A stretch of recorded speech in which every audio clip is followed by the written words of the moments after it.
Biz bugün Karakol ауылының маңында орналасқан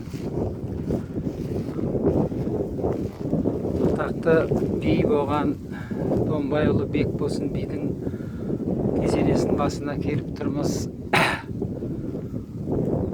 Бұл осы өңірде 1800 жылдардың орта шенінде осы аймаққа Шығыс Қазақстан, осы Жетісу өңіріне арқаға белгілі болған Бекбосын Домбайұлының кесенесі.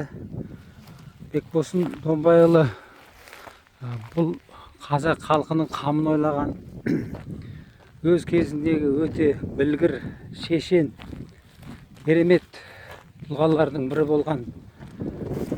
Бекбосынның халық аузындағы ерекше бір қалған сәттерінің бірі ол атақты Абаймен кездесуі болады.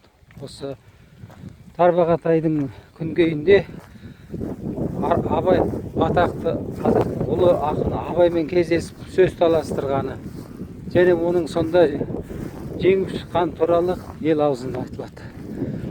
Ата бабаларымыздың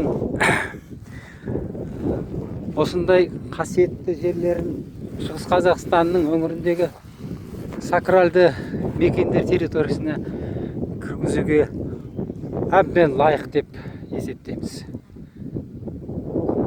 Сақтай берсін Бекбосын ата.